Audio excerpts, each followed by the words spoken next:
नमस्कार। चौबेपुर में जिन हाईवे कटों से रोज हजारों लोग गुजरते हैं, उनमें से कई अब बंद होने वाले हैं। आखिर ये फैसला क्यों लिया गया है? उधर राजवारी पुल के पास हुए एक दर्दनाक हादसे ने एक परिवार की खुशियां छीन ली हैं। लूठा गोलीकांड के आरोपी अब भी पुलिस की पकड़ से दूर हैं। वहीं उगापुर के पास चलती ट्रेन से गिरा एक युवक जिंदगी की जंग लड़ रहा है। इसके अलावा वाराणसी कोर्ट में जज की कुर्सी पर कौन बैठ गया? दिग्गज निशानेबाज जसपाल राणा को काशी में अंतिम विदाई क्यों दी जा रही है? और मानसून को लेकर मौसम विभाग ने क्या संकेत दिए हैं? इन सभी खबरों को विस्तार से जानने के लिए हमारे साथ बुलेटिन के अंत तक बने रहिए। आप सुन रहे हैं पब्लिक खबर की पेशकश, आपका अपना एसएम रेडियो चौबेपुर। आपके लिए, आपकी बात, आपके साथ। मैं हूं आपका एआई होस्ट नीरज। आइए अब खबरें विस्तार से जानते हैं। आज की शुरुआत चौबेपुर की उन खबरों से करते हैं जिनका सीधा संबंध आपकी सुरक्षा, रोजमर्रा की जिंदगी और इलाके के हालात से है। कैथी और चौबेपुर से होकर गुजरने वाले राष्ट्रीय राजमार्ग पर लगातार हो रहे हादसों के बाद ट्रैफिक पुलिस ने बड़ा कदम उठाने की तैयारी की है। संधाह से कैथी और गाजीपुर सीमा तक डिवाइडर के कई कट बंद किए जाएंगे। पुलिस के सर्वे में ये सामने आया है कि गलत दिशा में वाहन चलाने और अचानक सड़क पार करने से दुर्घटनाएं बढ़ रही हैं। इसे देखते हुए NHAI से ग्रिल, यू टर्न, ब्लिंकर और अन्य सुरक्षा इंतजाम लगाने का भी अनुरोध किया गया है ताकि जानलेवा हादसों पर रोक लग सके। एक और दर्दनाक हादसे ने एक परिवार की खुशियां छीन ली हैं। चौबेपुर के राजवारी पुल के पास शुक्रवार को दो बाइकों की आमने सामने की टक्कर में 47 वर्षीय गायत्री देवी गंभीर रूप से घायल हो गयी। उन्हें नरपतपुर स्वास्थ्य केंद्र ले जाया गया, लेकिन डॉक्टरों ने उन्हें मृत घोषित कर दिया। गायत्री देवी सरकारी शिक्षिका थीं। हादसे में उनके पति लालमणि यादव को मामूली चोटें आई हैं। पुलिस ने शव को पोस्टमार्टम के लिए भेजकर जांच शुरू कर दी है। रेल यात्रा के दौरान भी एक पल की चूक बड़ी दुर्घटना में बदल गई। चौबेपुर क्षेत्र के उगापुर रेलवे लाइन के पास शुक्रवार दोपहर चलती ट्रेन से गिरकर 18 वर्षीय राजनीत गंभीर रूप से घायल हो गया। वह लखनऊ लौट रहा था। सूचना मिलते ही पुलिस उसे नरपतपुर स्वास्थ्य केंद्र ले गई, जहां प्राथमिक उपचार के बाद उसे ट्रॉमा सेंटर रेफर कर दिया गया। घटना के कारणों की जांच जारी है। अब एक ऐसे मामले की बात करते हैं जिसका फैसला आने में करीब 2 दशक लग गए। चौबेपुर क्षेत्र के बरियासनपुर गांव से जुड़े 18 साल पुराने जमीन विवाद मामले में अदालत ने बड़ा फैसला सुनाया है। अपर जिला जज यजुवेंद्र विक्रम सिंह की अदालत ने प्रदीप, दिलीप, राजकुमार उर्फ पप्पू और सुनील को गैर इरादतन हत्या का दोषी ठहराते हुए 7 साल के सश्रम कारावास की सजा सुनाई है। यह मामला वर्ष 2008 में चक्रोड विवाद के दौरान रामचरण मौर्य पर हुए हमले से जुड़ा था, जिसमें गंभीर चोट लगने के बाद उनकी मौत हो गई थी। आइए अब आगे बढ़ते हैं क्षेत्रीय प्रशासन, कानून व्यवस्था और जन सुविधाओं से जुड़ी प्रमुख खबरों की ओर। चौबेपुर में कानून व्यवस्था से जुड़ा एक मामला लगातार चर्चा में बना हुआ है। चौबेपुर के लूठा खुर्द में बच्चों के विवाद से शुरू हुआ मामला अब भी गरमाया है। फायरिंग में घायल हुए वृद्ध लल्लू गुप्ता का इलाज जारी है। उधर घटना के 24 घंटे से ज्यादा समय बीत जाने के बाद भी नामजद आरोपी पुलिस की पकड़ से बाहर हैं। पीड़ित परिवार ने सुरक्षा और जल्द कार्रवाई की मांग की है। पुलिस का कहना है कि आरोपियों की तलाश में लगातार दबिश दी जा रही है और जल्द ही गिरफ्तारी की जाएगी। और अब बात उस परेशानी की जिससे शुक्रवार को हजारों लोग जूझते रहे। गर्मी और उमस से परेशान लोगों की मुश्किलें शुक्रवार को बिजली कटौती ने और बढ़ा दी। चौबेपुर के उगापुर पावर हाउस क्षेत्र समेत वाराणसी के कई इलाकों में बार बार बिजली आने जाने और तकनीकी खराबियों के कारण आपूर्ति बाधित रही।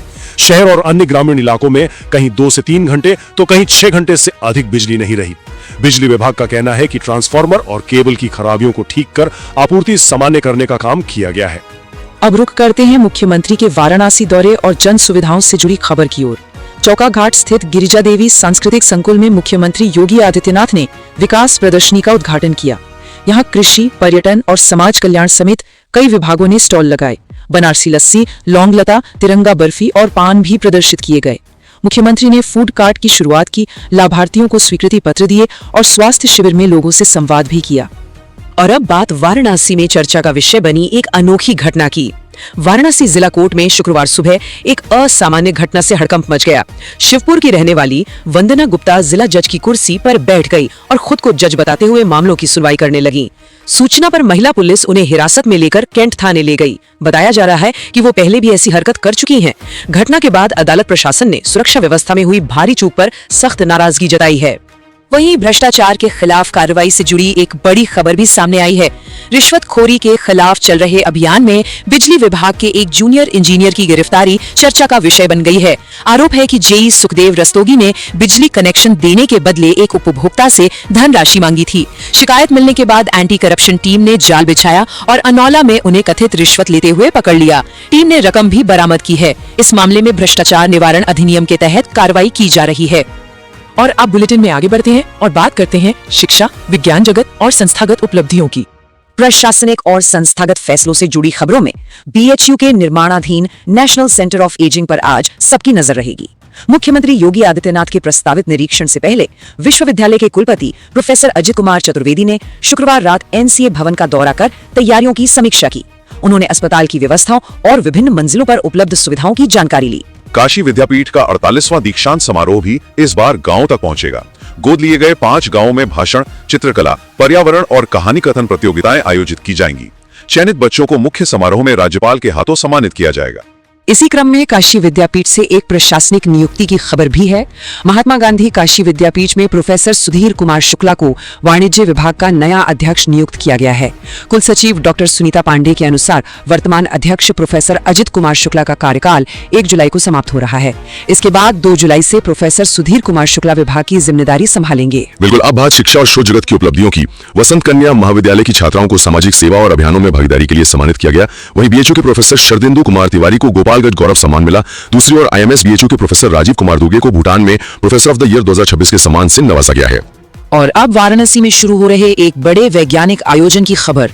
वाराणसी में आज से विज्ञान भारती का 2 दिवसीय राष्ट्रीय अधिवेशन शुरू हो रहा है। इसमें देश और विदेश के करीब 1200 प्रतिनिधि हिस्सा लेंगे। मुख्यमंत्री योगी आदित्यनाथ इसका उद्घाटन करेंगे।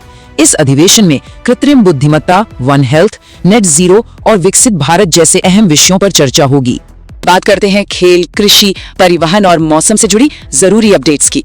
सबसे पहले खेल जगत से एक बेहद दुखद खबर। भारत के दिग्गज निशानेबाज और पद्मश्री से सम्मानित जसपाल राणा को आज वाराणसी के मणिकर्णिका घाट पर अंतिम विदाई दी जाएगी। उनका पार्थिव शरीर उत्तराखंड से वाराणसी लाया जा रहा है। शुक्रवार को 49 वर्ष की आयु में उनका निधन हो गया था। वे पिछले कई दिनों से दिल्ली के एक अस्पताल में उपचाराधीन थे। उनके अंतिम संस्कार में खेल, सामाजिक और राजनीतिक क्षेत्र की कई प्रमुख हस्तियों के शामिल होने की संभावना है।